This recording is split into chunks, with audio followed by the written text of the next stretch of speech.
बच्चों, फिर से आपका स्वागत है। मैं सुधांशु शेखर साइंस ट्यूटोरियल में। हम देखे थे कि किस तरह से हम केमिकल रिएक्शन को बनाना सीखें, केमिकल रिएक्शन को केमिकल इक्वेशन में कैसे हम ढालें और उस केमिकल इक्वेशन को हम ज़्यादा से ज़्यादा इंफॉर्मेटिव कैसे बनाएं, ताकि उस इक्वेशन के ज़रिए हमें ज़्यादा से ज़्यादा इन्फॉर्मेशन, इक्वेशन को देखने के बाद हमें ज़्यादा से ज़्यादा इन्फॉर्मेशन कैसे मिल सकता है। आज हम देखने वाले हैं टाइप्स ऑफ केमिकल रिएक्शन। तो टाइप्स ऑफ केमिकल रिएक्शन में सबसे पहले है आपका कॉम्बिनेशन रिएक्शन। तो कॉम्बिनेशन यानी क्या कि टू और मोर सब्सटेंसेस, यानी कि अगर हम केमिस्ट्री की बात करें या हम केमिकल रिएक्शन की बात कर रहे हैं तो हम कह सकते हैं कि टू और मोर एलिमेंट्स और कंपाउंड जब आपस में मिलते हैं तो उनको हम कहेंगे क्या, कॉम्बिनेशन रिएक्शन। जैसे यहाँ आप देख रहे हो कि calcium oxide in the form of solid state, calcium oxide in solid state जब वो वाटर के साथ रिएक्ट करता है जो लिक्विड फॉर्म में है। चूँकि लिक्विड फॉर्म में बोलना यहाँ इसलिए ज़रूरी है कि पिछले वीडियोज़ में हमने देखा था कि H2O में G लगा हुआ था और जिसका मतलब क्या था कि इन द फॉर्म ऑफ स्टीम, यानी भाप के फॉर्म में, वेपर के फॉर्म में हमारा वाटर था, लेकिन यहाँ लिखा हुआ है कि liquid, so they will form the calcium hydroxide. और कैल्शियम हाइड्रोक्साइड को अगर आप देखोगे तो ये जनरली हम किस लिए यूज़ करते हैं, वाइट वॉशिंग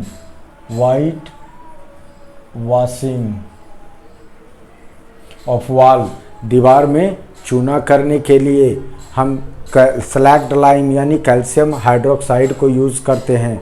सो कह रहा है कि white washing reacts only the slowly with the carbon dioxide in air and form a thin layer of calcium carbonate on the wall. अब कह रहा है कि आखिर इसको हम चूना, अपने दीवार पर चूना करने के लिए क्यों यूज़ करते हैं। तो कह रहा है कि ये जो है ये आपका कार्बन डाइऑक्साइड, हमारे एटमॉस्फेयर में जो कार्बन डाइऑक्साइड होते हैं उनके साथ रिएक्शन परफॉर्म करके एक thin layer of calcium carbonate यानी CaCO3 का फॉर्मेशन कर लेते हैं। और कैल्शियम कार्बोनेट जब फॉर्म कर जाता है तो formed after 2 to 3 days gives the shiny finishing of the wall. और जब ये फॉर्म कर जाता है तो आपकी दीवार में चमक आ जाती है। तो आपकी दीवार में क्या होती है, चमक आ जाती है। और इसीलिए तो हम चूना करते हैं ना कि हमारा घर जो है वो थोड़ा सा क्या करे, शाइन करे, सबको दुनिया से अलग दिखे। सो कह रहा है कि इसको आप सिंपली आप इसको फॉर्मूला में भी ढाल सकते हो कि जैसे CaOH2 plus that is in the form of aqueous solution plus CO2 जो कि क्या है इन गैसियस स्टेट, क्या हो जाएगा CaCO3 आपका इन सॉलिड प्लस H2O जो आपका लिक्विड के फॉर्म में है। और इसी को हम बोलेंगे कैल्शियम कार्बोनेट।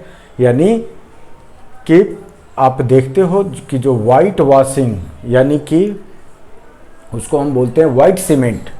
जब आप वाइट सीमेंट जाओगे दुकान पर, बोलोगे कि हमें वाइट सीमेंट चाहिए, तो वो आपको क्या देते हैं, that is the aqueous form of calcium hydroxide. जब आप इसको लाते हो और उसको पानी में मिला करके दीवार पर क्या किए, पोत दिए। दीवार पर जब आप पोत दिए तो ये जो हाइड्रोक्साइड था, यानी कि आपने क्या लाया था, एक्चुअली आपने लाया था कैल्शियम ऑक्साइड, आपने लाया था क्विक लाइम। जब क्विक लाइम लाया और घर में पानी के साथ क्या कर दिया, उसको घोल दिया, वो बन गया क्या, calcium hydroxide, that is the slaked lime. अब जब आप पानी में घोलने के बाद आपने क्या किया, उसको दीवार पर लगा दी। तो दीवार पर जब लगा दी तो दीवार पर उसने एटमॉस्फेयर में जो मौजूद था कार्बन डाइऑक्साइड, उसके साथ उसने रिएक्शन परफॉर्म कर लिया और वो क्या करने लगा, शाइनिंग करने लगा। लेकिन उसके साथ साथ कह रहा है कि जब आप दीवार पर वाइट वॉशिंग करते हो तो ये पानी कहाँ से आएगा? तो ये पानी प्रोड्यूस नहीं होता, आप वो CO2 तो एटमॉस्फेयर से ले लेगा, लेकिन वो कहता है कि जब आप वाइट वॉश करते हो तो आप 2-3 दिन क्या करो, आर्टिफिशियल तरीके से, यानी हम खुद उसको पानी क्या कर रहे हैं, अवेलेबल करा रहे हैं, ताकि जो हमारे दीवार पर जो चूना लगाया है, हमने दीवार पर चूना लगाया है, सो उस चूने को हम पानी खुद अवेलेबल करा रहे हैं, ताकि ये जो कैल्शियम हाइड्रोक्साइड है वो क्या हो जाए, उस एक थीन, उसके जो सबसे ऊपर का जो लेयर है वो कैल्शियम कार्बोनेट में बदल जाए और हमारे दीवारों पर शाइनिंग आ जाए। सो हम कुछ और एग्जांपल देखेंगे, जैसे बर्निंग ऑफ कोल। तो कोल कार्बन है, कोल क्या है, परसेंटेज ऑफ कार्बन। तो किस फॉर्म में होते हैं, सॉलिड फॉर्म में। जब इनको हम जलाते हैं तो कौन करता है इनकी मदद, ऑक्सीजन। क्या बनाएंगे, CO2। किस फॉर्म में बनाएंगे, गैसियस फॉर्म में। तो इस तरह से हम क्या सीख रहे हैं, that is the combination reaction. यहाँ दो रिएक्टेंट आपस में मिल रहे हैं और एक नए प्रोडक्ट की रचना हो रही है। यहाँ दो रिएक्टेंट आपस में मिल रहे हैं, एक से ज़्यादा प्रोडक्ट फॉर्म कर रहा है। यहाँ दो रिएक्टेंट आपस में मिले और क्या हुआ, एक प्रोडक्ट बना। यहाँ दो रिएक्टेंट मिले, यहाँ एक से ज़्यादा प्रोडक्ट बना। फिर दो रिएक्टेंट मिले, फिर एक ही प्रोडक्ट बना। So now the 2H2 that is the gaseous form plus O2, again in gaseous form they will form 2H2O that is the liquid form. So आप क्या देखें, हाइड्रोजन गैस और ऑक्सीजन गैस मिला और इसने पानी की रचना की, यानी कि पानी बनाया। सो इस तरह से यहाँ पर आप हर एक जगह क्या देख रहे हो कि इन द LHS, यानी दो से ज़्यादा रिएक्टेंट क्या हो रहे हैं, आपस में मिल करके और एक या एक से ज़्यादा प्रोडक्ट की रचना कर रहे हैं, यानी प्रोडक्ट फॉर्म कर रहे हैं। इसी को हम क्या कहेंगे, कॉम्बिनेशन रिएक्शन, यानी दो या दो से ज़्यादा एलिमेंट्स या कंपाउंड्स आपस में मिल रहे हैं। अब अगर कुछ और भी एग्जाम्पल्स देख लेते हैं।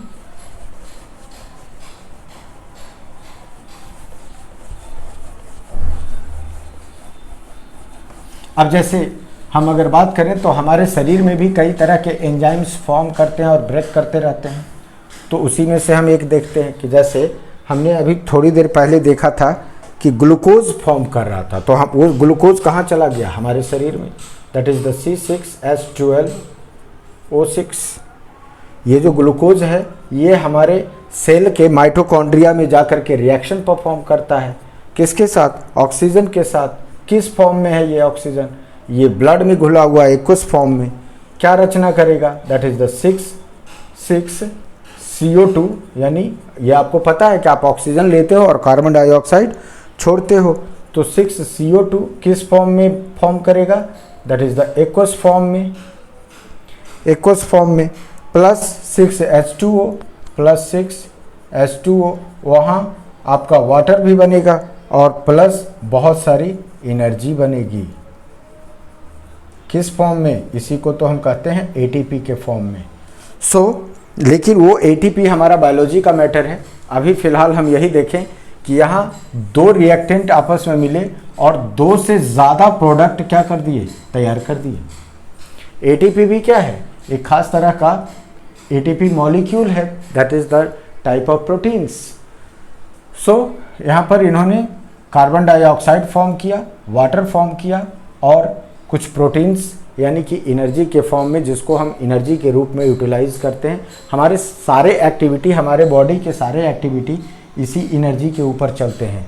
यानी जैसे गाड़ी में आप पेट्रोल डालते हो तो उस पेट्रोल के दम पर ही वो गाड़ी सारे काम, कहीं भी जाना आना, चालू रहना, बंद होना, जो भी है उसके सारे फंक्शन परफॉर्म करते हैं। तो हमारे बॉडी का भी सारा फंक्शन इसी पर परफॉर्म करता है और जो इस रिएक्शन पर डिपेंडेंट है। ये रिएक्शन कहाँ होती है, हमारे सेल के माइटोकॉन्ड्रिया के अंदर। इस तरह से हमने देखा क्या कि कॉम्बिनेशन रिएक्शन। नाव कह रहा है कि ये हमारा रेस्पिरेशन, यानी ये क्या है, एक्सोथर्मिक प्रोसेस, ये एनर्जी क्या कर रहा है, रिलीज कर रहा है। सो हम इसको बोलेंगे एक्सोथर्मिक प्रोसेस, या आप एक्सोथर्मिक केमिकल रिएक्शन कह सकते हो, exothermic chemical reaction, because it produces energy. तो जो भी रिएक्शन एनर्जी रिलीज करेगा वो कहलाएगा एक्सोथर्मिक। कुछ को जैसे पीछे के थोड़ी देर पहले ही हमने क्या देखा था, पिछले वीडियो में हमने क्या देखा था कि जो हमारे ग्लूकोज फॉर्म कर रहे थे इन प्रेजेंस ऑफ सनलाइट, यानी फोटोसिंथेसिस की जो घटना होती है, फोटोसिंथेसिस जो प्रोसेस है, जो ग्रीन प्लांट अपना खाना बनाते हैं, भोजन बनाते हैं, that is in presence of sunlight. तो अगर सनलाइट नहीं है तो वो भोजन नहीं बना सकते, यानी वो ग्लूकोज फॉर्म नहीं कर सकते। So that is the formation of glucose, formation of glucose in the green plant is the endothermic process, is the endothermic process. चूँकि इनको अगर सनलाइट नहीं मिलेगा तो या एंडोथर्मिक केमिकल रिएक्शन हम कह सकते हैं कि formation of glucose, formation of glucose is a endothermic chemical reaction.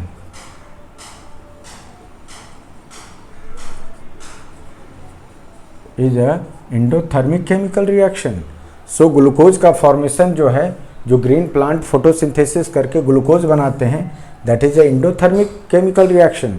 लेकिन यही ग्लूकोज जब हमारे शरीर के अंदर आता है और सेल के अंदर जाकर माइटोकॉन्ड्रिया जब इसको ऑक्सीजन से क्या करती है, इस ग्लूकोज को ऑक्सीडाइज करती है या डिकम्पोज करती है, so they form CO2 plus H2O plus energy, यानी ये एनर्जी प्रोड्यूस कर रही है। इसका मतलब है कि this is a exothermic chemical reaction.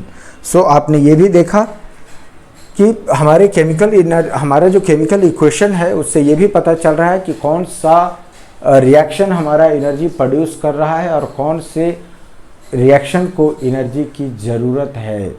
तभी तो हम यहाँ पर लगाते हैं हीट, यानी हमने इसको क्या किया, हीट किया, या इनको सनलाइट की ज़रूरत है तो यहाँ लिख देंगे, एरो के ऊपर इन सारे कंडीशंस को हम दर्शाते हैं।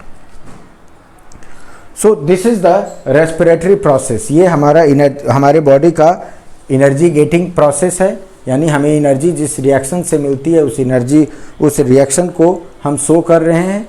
सो दिस इज कॉल्ड ये हमारा रिएक्शन ऑफ रेस्पिरेशन है। ये क्या है, रिएक्शन ऑफ रेस्पिरेशन है। सो नाउ कह रहा है कि decomposition of the vegetable matter in the compost is also the example of exothermic reaction. So हमारे आसपास जो पत्ता वगैरह सड़ता गलता है, जिसको बैक्टीरिया क्या करता है, सड़ाता गलाता है, तो वैसे रिएक्शन में भी क्या होते हैं, बहुत सारे एनर्जी रिलीज होते हैं। यानी हमारे बॉडी के अंदर किसको सड़ाता है, जैसे पत्ता है तो पत्ता में बहुत सारा ग्लूकोज है, या कह सकते हो कि स्टार्च के फॉर्म में बहुत सारा फैट्स ग्लूकोज क्या है उसमें सेव है, जिसको फंगस या बैक्टीरिया क्या कर रहे हैं, डिकम्पोज कर रहे हैं। So they release a lots of energy in the at the time of decomposition of the leaves. So now जो हमारा सेकेंड रिएक्शन है that is called decomposition reaction. That is the second is decomposition reaction. Decomposition reaction, decomposition reaction, तो जैसे पहले नाम से ही पता चल रहा था, कॉम्बिनेशन, यानी दो या दो से ज़्यादा जो रिएक्टेंट थे वो आपस में मिल रहे थे। यहाँ क्या हो रहा है, डिकम्पोजिशन। ये क्या हो रहे हैं, एक्चुअली टूट रहे हैं। एग्जाम्पल के तौर पर आप देख सकते हो कि like ferrous sulphate, that is FeSO4, that is 2FeSO4, इसको जब हम हीट कर रहे हैं, तो क्या फॉर्म कर रहा है, Fe2O3, ferric oxide in the form of solid. ये भी है हमारा solid, plus SO2 that is the gas plus SO3 that is also again the gas। तो कह रहा है कि जब हम फेरस सल्फेट को क्या किया, हमने हीट किया, तो क्या बना, ferric oxide plus sulphur dioxide, sulphur trioxide. So अब हमने हमारे पास जो रिएक्टेंट के तौर पर, जिसको अभी तक हम क्या कर रहे थे, रिएक्टेंट एंड प्रोडक्ट, तो हमारे पास रिएक्टेंट यानी LHS साइड में एक ही कंपाउंड है जो टूट करके एक ही नहीं बल्कि एक से ज़्यादा यानी कि 3 तरह के कंपाउंड का फॉर्मेशन कर रहा है। यानी ये क्या हो रहा है, डिकम्पोज हो रहा है। यानी एक ही कंपाउंड टूट करके कई सारे कंपाउंड को फॉर्म कर रहा है। ऐसे रिएक्शंस जो होंगे they are called the decomposition reaction. लेकिन गौर करने वाली बात यह है कि यहाँ पर हम क्या शो कर रहे हैं, हीट, यानी हम हीट दे रहे हैं, यानी ये हीट रिलीज नहीं कर रहा है बल्कि हम इसको आग जला करके क्या कर रहे हैं, हीट प्रोवाइड करा रहे हैं। इसका मतलब ये क्या होगा, endothermic reaction, endothermic chemical reaction, endothermic chemical reaction, endothermic chemical reaction. So now the question आपका कह रहा है कि the ferrous sulphate, so heating the boiling. अब यहाँ पर एक एक्सपेरिमेंट शो किया हुआ आपके पेज नंबर 8 NCERT पर, और कह रहा है कि एक ट्यूब लेते हैं और उस ट्यूब में एक्चुअली क्या है कि that is FeSO4 dot 7H2O। अब इसको वो क्या कर रहा है, एक ट्यूब में लेकर के हीट कर रहा है। इसको क्या कर रहा है, हीट कर रहा है। तो कह रहा है कि बताइए कि सबसे पहले तो ये बताइए कि इसको हीट करने से क्या होगा। तो सबसे पहले इसका कलर जो था दैट इज इन ग्रीन, इसका कलर क्या था, ग्रीन। जब इसको हमने हीट किया तो हीट करने के बाद ये बन गया FeSO4 और ये बन गया क्या, वाइट, ये बन गया वाइट। अब इसको अगेन हमने क्या किया, हीट किया, मोर हीट, जो आप यहां दिखा रहे हो हीट। और इसको जब हमने फिर से हीट किया तो क्या हो गया, फेरिक ऑक्साइड, सल्फर डाइऑक्साइड और सल्फर ट्राइऑक्साइड में टूट गया। बट कह रहा है कि ये ग्रीन से क्या हो गया, वाइट हो गया, यानी इसका कलर भी क्या हो गया, चेंज कर गया। जैसे कि हम अपने फर्स्ट वीडियो में ही देखे थे कि जब भी केमिकल रिएक्शन होगा तो कई तरह के चेंजेस, यानी चेंजेस नज़र आ सकते हैं। जैसे स्टेट चेंज हो जाए, जैसे कोई सॉलिड से लिक्विड बन जाए, लिक्विड से गैस बन जाए, उनका कलर चेंज कर सकता है। और क्या हो सकता है, कुछ गैस रिलीज हो सकते हैं। तो इस तरह से कह रहा है कि इसका जो कलर है वो क्या हो गया, ग्रीन से वाइट हो गया। और यही आपका क्वेश्चन था। एक एक्टिविटी थी 1.5 जिसमें कह रहा था कि dry crystal ferrous sulphate crystals को उन्होंने हीट किया। तो कह रहा है कि बताइए कि उसका कलर चेंज होने के बाद कौन से कलर में चला जाएगा।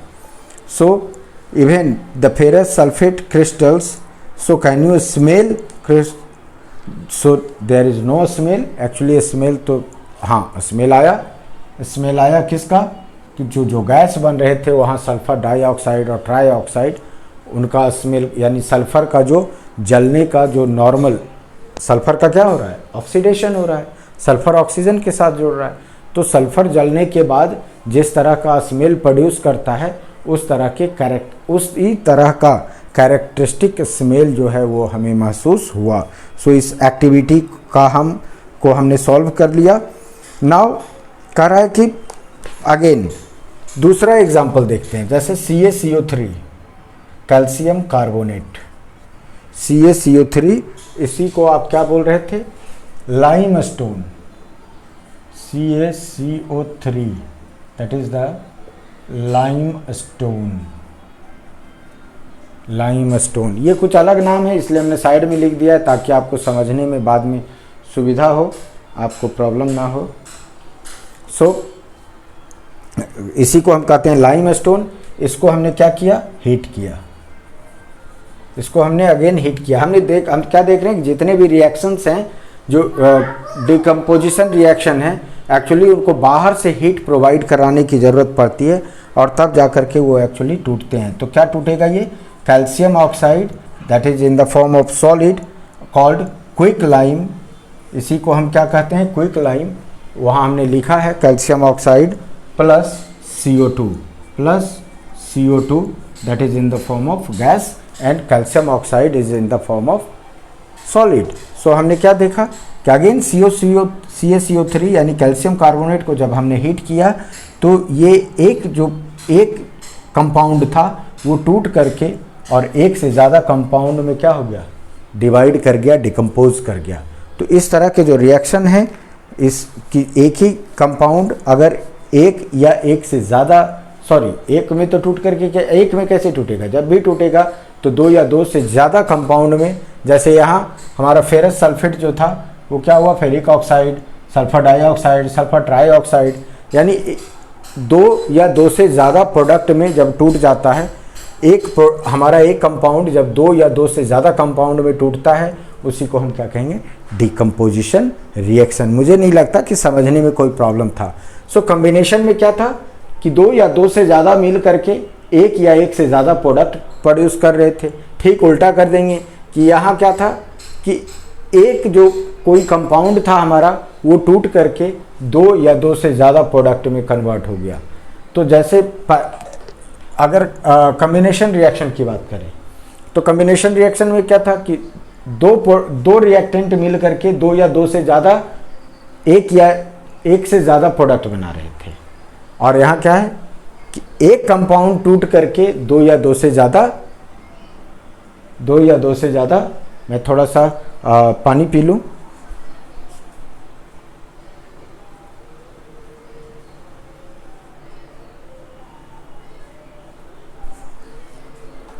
ओके, दो या दो से ज़्यादा प्रोडक्ट में कन्वर्ट हो रहे थे। इसी को हम क्या कहेंगे, that is the decomposition reaction. Decomposition reaction. और ये मोस्टली क्या थे, जिसको भी हम बाहर से हीट प्रोवाइड कर रहे थे, इसका मतलब कि ये जो सारे रिएक्शन थे, केमिकल रिएक्शन, ये सारे क्या थे, एंडोथर्मिक, ये सारे एंडोथर्मिक थे। नाउ हम और भी एग्जांपल्स देख सकते हैं कि जैसे सिल्वर क्लोराइड, कह रहा है कि silver chloride that is the 2AgCl जो सॉलिड फॉर्म में था, इसको हमने कहाँ रख दिया, सनलाइट में, और सनलाइट से इसने हीट गेन करके क्या कर लिया, 2AgS यानी और प्लस Cl2 जो कि गैस के फॉर्म में होगा। कह रहा है कि सिल्वर क्लोराइड जो था वो उसको जब सनलाइट मिली तो इसने क्या कर लिया, सिल्वर और क्लोराइड जो थे ये दोनों अलग अलग हो गए। यहाँ पहले ये ग्रे कलर में कन्वर्ट कर गए, ये क्या हो गए, तो कह रहा है कि see that the white silver chloride, ये पहले वाइट कलर में थे और सनलाइट से हीट होने के बाद ये Ag और Cl में टूट गए, और टूटने के बाद ये ग्रे कलर में कन्वर्ट हो गए और क्लोरीन गैस क्या हो गया, उससे रिलीज हो गया। तो क्या था, हमारे पास एक रिएक्टेंट था जो डिकम्पोज हो गया ड्यू टू सनलाइट, यानी यहाँ भी एंडोथर्मिक था, ये भी सनलाइट से क्या कर रहा है, हीट गेन कर रहा है, एंडोथर्मिक रिएक्शन हुआ और ये एक यानी दो प्रोडक्ट में क्या हो गए, कन्वर्ट कर गए, टूट गए।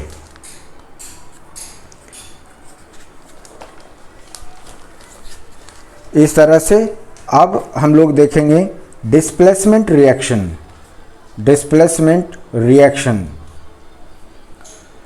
बुक्स में तो और भी एग्जाम्पल्स हैं जिसको आप चाहो तो, लेकिन प्रॉब्लम ये है कि हमारा वीडियो जो है सो थोड़ा लंबा हो जाएगा, तो हम नहीं चाहते कि हमारा वीडियो जो है सो बहुत ज़्यादा लंबा हो जाए। लेकिन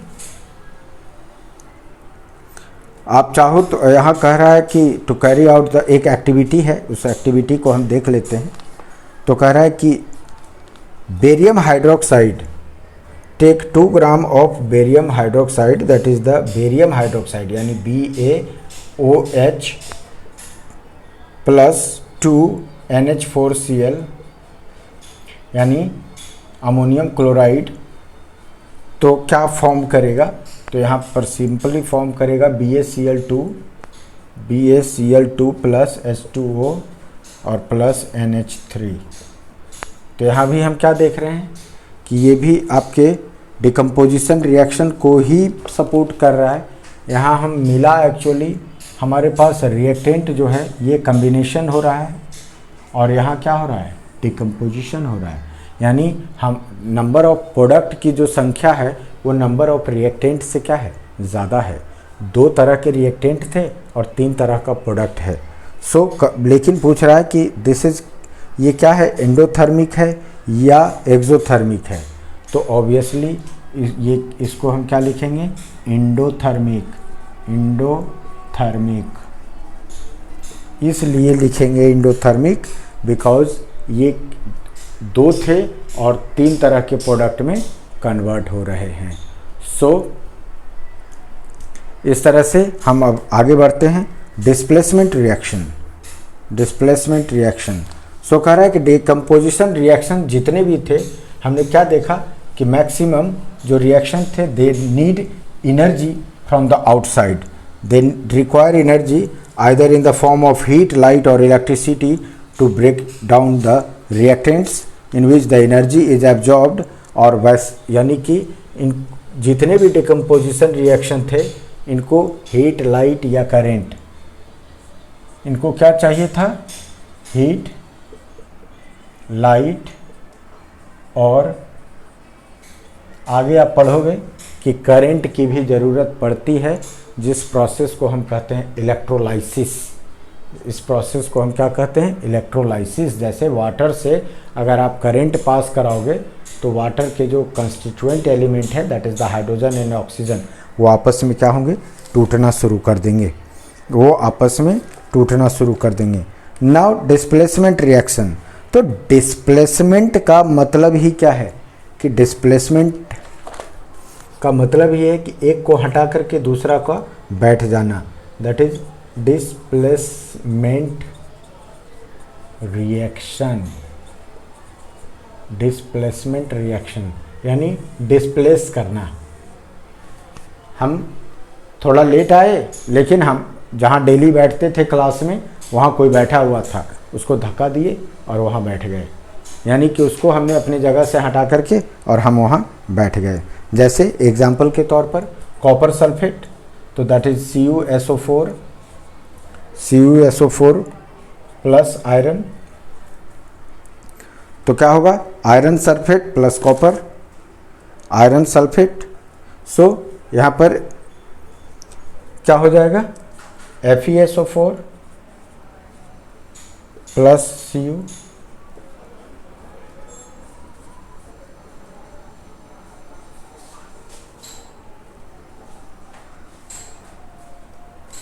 एक्वस फॉर्म में हमारा कॉपर सल्फेट था, सॉलिड आयरन से रिएक्ट किया तो क्या हुआ, फेरस सल्फेट बनाया और सॉलिड कॉपर को क्या कर दिया, बाहर कर दिया। तो इसी तरह से हमारा ये जो और इसमें आपको कलर चेंजेस भी मिल जाएंगे। लाइक ये क्या था, हमारा ब्लू सॉल्यूशन था और आयरन क्या है, आयरन का जो कलर है दैट इज़ द ग्रे। लेकिन यहाँ क्या होगा, ग्रीनिश सॉल्यूशन हमें मिलेगा। क्या मिलेगा, ग्रीनिश सॉल्यूशन हमें मिलेगा। और ये क्या मिलेगा, रेड ब्राउन। तो हम ये पहले भी पढ़ चुके थे कि जो केमिकल रिएक्शन होंगे वो कलर चेंज करके भी अपने केमिकल रिएक्शन को क्या कर सकते हैं, शो कर सकते हैं। इससे भी हमें पता चलेगा कि वहाँ क्या हो रहा है, वहाँ केमिकल रिएक्शन परफॉर्म हो रहा है। ठीक उसी तरह से लाइक Zn जिंक जो है हमारा वो कॉपर सल्फेट के साथ रिएक्शन परफॉर्म करेगा।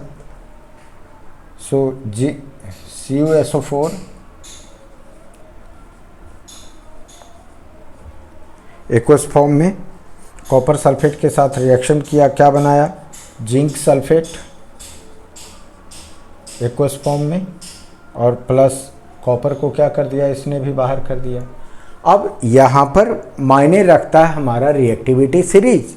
तो आप देखो क्या कि यहाँ पर कॉपर को डिस्प्लेस कर दिया किसने, आयरन ने, यानी आयरन जो है वो कॉपर से क्या है, रिएक्टिविटी सीरीज में ऊपर है। अब इस जिंक ने क्या किया, इसने भी कॉपर को क्या कर दिया, सॉल्यूशन से बाहर कर दिया। इसका मतलब जिंक भी क्या है, कॉपर से ऊपर है रिएक्टिविटी सीरीज में।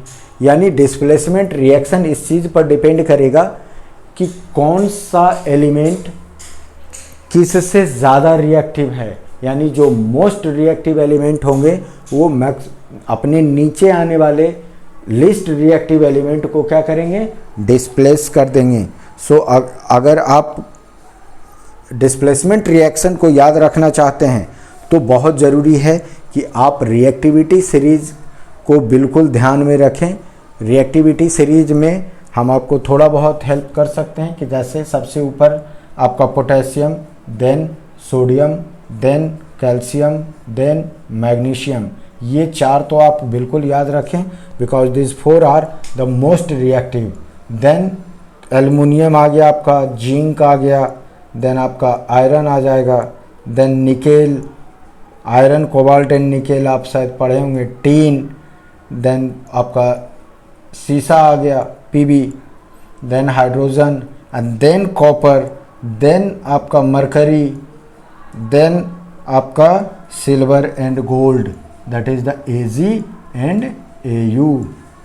तो इस तरह से अगर आप क्या देख रहे हो कि यहाँ कॉपर जो है वो आयरन से नीचे है, यानी आयरन आयरन आयरन यहाँ है और आपका कॉपर यहाँ है, इसलिए इसने कॉपर को क्या कर दिया, डिस्प्लेस कर दिया।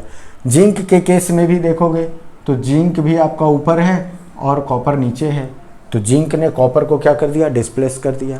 तो इट डिपेंड्स कि रिएक्टिविटी सीरीज में कौन सा एलिमेंट किस एलिमेंट से ज़्यादा रिएक्टिव है, वो लिस्ट रिएक्टिव को क्या कर देगा, डिस्प्लेस कर देगा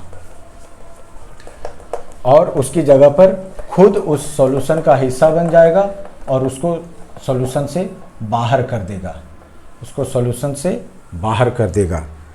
नाउ कह रहा है कि डबल डिस्प्लेसमेंट रिएक्शन, डिस्प्लेसमेंट तक तो ठीक था, अब कह रहा है कि double displacement reaction, double displacement reaction. तो डबल डिस्प्लेसमेंट रिएक्शन में कह रहा है कि अब Na2SO4 एक एग्जाम्पल सबसे पहले देख लेते हैं। Na2SO4 that is the sodium sulphate in the form of aqueous solution combined with barium chloride that is the BaCl2 again in the form of aqueous solution, ये बनाएगा आपका। अब क्या है, सोडियम हम देख रहे हैं कि बेरियम शायद इसमें हो या ना हो, बट हम क्या देख रहे हैं कि sodium is the most reactive element. So ये क्या बनाएगा, barium sulphate BaSO4 plus 2NaCl that is the aqueous, और ये आपका हो जाएगा सॉलिड। सो कह रहा है कि you will observe the white substance which is insoluble in water is formed is known as precipitate. अब इस प्रेसिपिटेट को भी समझना जरूरी है कि formation of barium sulphate and sodium chloride तो बन गया, लेकिन reaction is produced precipitate can is called the precipitate reaction. So कह रहा है कि अब कई सारे रिएक्शन जो फॉर्म करते हैं, यानी कह रहा है कि what causes this white precipitate जो है ये क्या होगा कि जब ये रिएक्शन परफॉर्म होगा तो ये वाइट कलर के क्रिस्टलन फॉर्म में, यानी वाइट कलर में ये क्या हो जाएगा, अगर किसी बर्तन में ये रिएक्शन परफॉर्म हो रहा था तो ये नीचे जाकर के जम जाएगा, ये नीचे जाकर के क्या होगा, जमा हो जाएगा। This is called PPT, precipitate. इसको क्या बोलेंगे, प्रेसिपिटेट पीपीटी। तो ये नीचे जाकर के जमा हो जाएगा और बाकी जो आपका एक सोल्यूशन है NaCl यानी साधारण नमक का, वो क्या होगा, ऊपर के सॉल्यूशन में मौजूद रहेगा।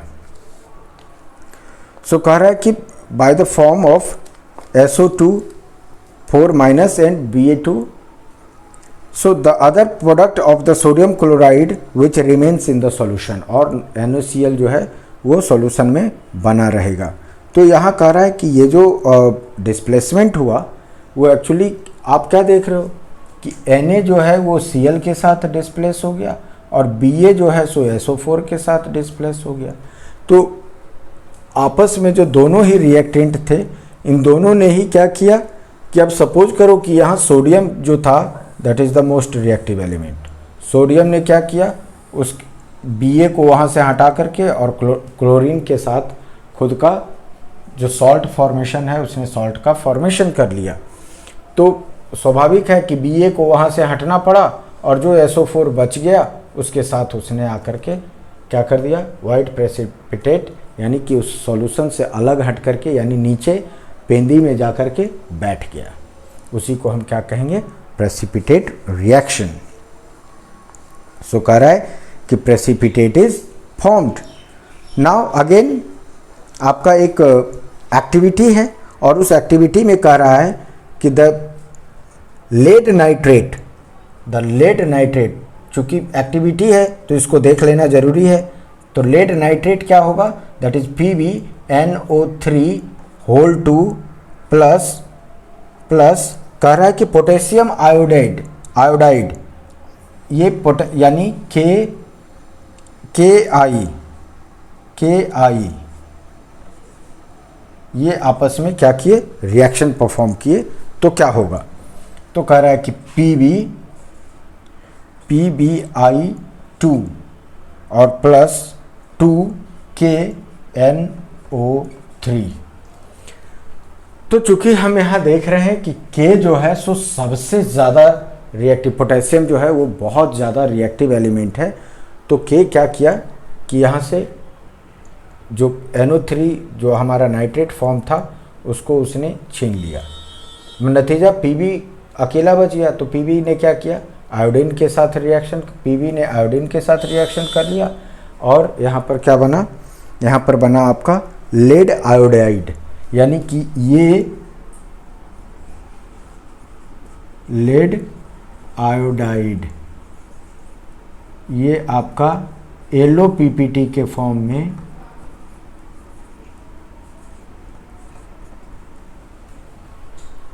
LOPPT के फॉर्म में ये नीचे जा कर के बैठ गया विथ पोटेशियम नाइट्रेट। इसको बोलेंगे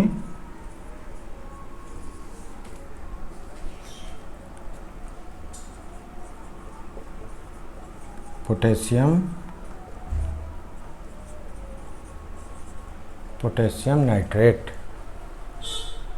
जो हमारा रिएक्शन था कि lead nitrate plus potassium iodide, ये आपका LOPP, इसको भी हम कह सकते हैं कि एक प्रेसिपिटेट रिएक्शन। यानी सबसे पहले तो क्या हो रहा है, डबल डिस्प्लेसमेंट, यानी एक को दूसरे ने हटाया, दूसरे ने मजबूरी उसने जिसको छोड़ा उसको पकड़ लिया।